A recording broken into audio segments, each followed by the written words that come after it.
The RV Show USA is brought to you by Flagstaff, building better RVs, making smarter RVers. And what a great time of year for RVers. I'm telling you, we're already into June, and campgrounds, at least many of them around the country, are buzzing, and folks are definitely thinking about camping and RVing. I'm not sure that I have ever seen more travel trailers, more motorhomes, more RVs on the road than I did this last weekend. Hello again, everybody. I am Alan Warren, the RV Wingman, steering you away from trouble and sleazy RV dealers and connecting you with the very best folks in the RV industry. Here on the most listened to, most talked about show about the RV lifestyle in the entire country, because I tell you the good, the sometimes not so good, and the occasional downright ugly parts of RVing, in hopes that you will not become just an RVer, but you'll become a happy RVer. And happy RVers are smart RVers. That's exactly what we try and do, is to help make you a smarter RVer. So let me begin with a big RV Wingman shout-out to Windley Broadcasting in Brownwood, Texas. In case you don't know, Brownwood is one of the friendliest towns in the whole state of Texas. It's also the home of News Talk KXYL and the new Brownwood home of the RV Wingman and the RV Show USA. So thanks to Rex Tackett and his team there in Brownwood. Glad to be on board with y'all. We appreciate you a lot. Wherever you are listening to us from today, remember that if you have a question about RVs, if you're maybe, in the RV buying process, if you'd like some direction, maybe a little bit of input from yours truly, every Wednesday evening, we open up the telephone lines. I take a phone call or two from our listeners, or 3 or 4. So if you're on the fence about what kind of RV is right for you, if you're wondering if you're making the right decision on buying whatever kind of an RV, or if you just like to call and let us know how we're doing, you can grab your cell phone, send me a text, and you can do that right now. Here's how it works. Text the word Wingman, that's one word, Wingman, to 38470. Now, you're going to get an immediate bounce back. Then be thinking about your question and what you want to talk about. And then on Wednesday, I'm going to go ahead and send you a text when I'm ready to take your call. I'll text you the phone number so you can get right into the studio with me. So if you'd like to talk RVs, grab your cell phone and text the word Wingman to 38470. And I do look forward to speak with you. I know it sounds like a number that doesn't work, but it does work. Text Wingman to 38470. So coming up, we have a couple scheduled for the bottom of the hour who was having marital issues, some serious marital issues, and they'd already filed for divorce. Things were not good. But for some reason, this couple who was about to throw in the towel decided that they would give it, one more try. So they sold just about everything they owned. All their worldly possessions, they downsized big time. They sold their home and I guess everything in it. They bought a great big fifth wheel to live in full time, a little bit more than just a year ago. These RV newbies set out to discover America and see if they could find enough love to keep their marriage together. Well, guess what? They did both. Yes, they did. It's a cool story. I think you're going to enjoy these people. That's going to be at 34 minutes past the hour.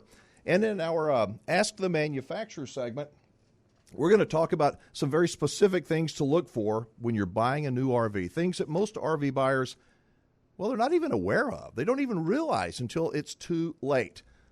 So in the way of RV news from the pages of RVtravel.com, for you RVers who are still wearing face masks due to the coronavirus, if you check into Annie's Campground near Gresham, Wisconsin, you better not be wearing that face mask.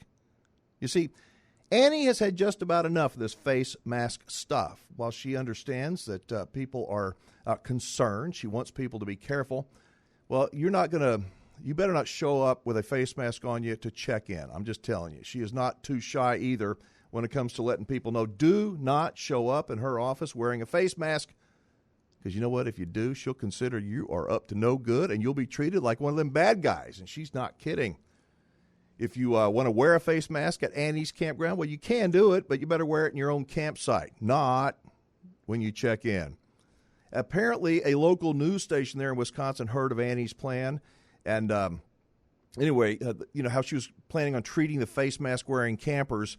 They thought it was a pretty big deal, big enough to report on it, but according to Annie's customers, they claim it's really no big deal at all. They're okay with it, but they also say Annie is not kidding around. If you're thinking Annie Retzloff is pulling off some kind of a publicity stunt, you'd be thinking wrong. Yeah. A quick look at her Facebook page will show you she's a woman with some very, very strong opinions. She's not afraid to share them.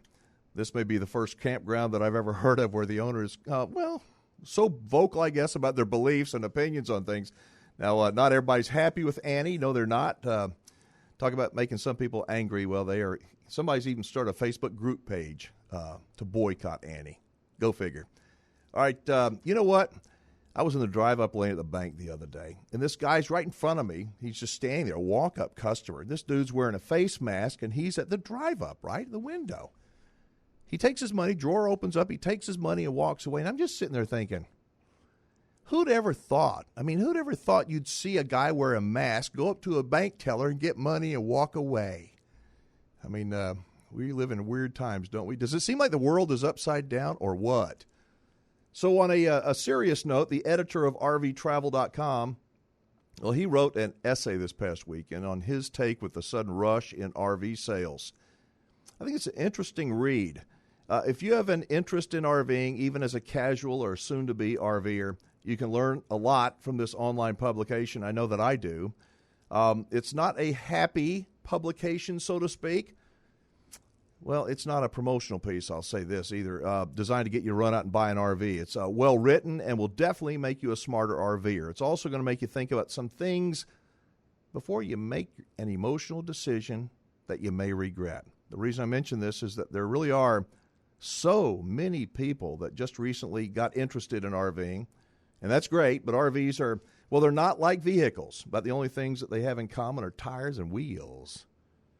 Nearly everything else about an RV and the RV industry is different than the automotive industry. I think it's super important to know those differences and what to expect before you spend a lot of money on something you really don't understand. And here's another crazy kind of a story. There's an RV rental company out in California. Now, their business is booming, but they are one short of travel trailers on account of, well, one was stolen. So the manager of this RV rental company is driving down the road, and you know what they see? They see their stolen trailer, but it's not parked somewhere. Nope. It's being towed down the road by a pickup truck, and this lady's driving the truck. She's towing it down the road.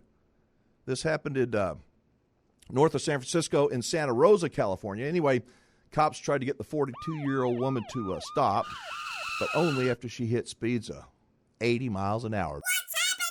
Dragging everything out of that RV, debris falling all over the road. She finally gets out of the truck with the cops, and you know what she did? She pulls, long pause here. She pulled a cordless blower. That's what the report says. I have never heard of somebody pulling a cordless blower to shoot at the cops, but she did. You know what it was loaded with? Glitter. I know, I'm telling you, it's weird. So the stolen travel trailer was recovered, and Ara Palma was arrested. The good news, well, is that the cops were not injured, and the homeless Ara Palma has a temporary roof over her head behind bars. I got a note here to play a little montage of some recent voicemails that we received. So you want to go ahead and play those right now? Go ahead and hit Hey, it. Wingman. My name's Chris. I live in Texas, and I enjoy your show. Just discovered it a couple of weeks ago, and it's a lot of fun to listen to. And I listened on San Antonio Zone 930, The Answer, on AM radio. Have a good one, man. Drive safely. Ronnie Coleman, Conroe, Texas. Just want to tell you guys you're doing a great job. I just bought my first RV at 68 years old, and we're having a great time and learned a lot from your show. Keep up the good work. Hey, Wingman, this is Stephanie Valdez from Valley Mills, Texas. Today was my first day watching your show, and it's been pretty amazing. I'm looking forward to making our first RV trip to Glen Rose and enjoy watching more of your shows. That was very nice. Thank you all so much. And by the way, we appreciate everybody's call. You don't have to be from Texas to call us. Our station affiliates love your calls as well. If you got a question about RVs, maybe you'd like to make a show comment or suggestion, leave a voicemail for us 24/7. You can call anytime you like at 1-330-WINGMAN. Now, not all of our calls are quite as uplifting as that little montage, but we do listen to every single one of them. Again, our voicemail number is 1-330-WINGMAN. Say before we hit the break, if you are a soon-to-be RV buyer, and I know we have a ton of them listening to the show, please do yourself a favor. Please do not buy the first RV you fall in love with. Don't do it. If you do, you're almost certainly going to make a mistake. Take your time. Remember, the dealer you buy from is as important as the brand of RV that you end up buying. I'm Alan Warren, the RV Wingman, back after this.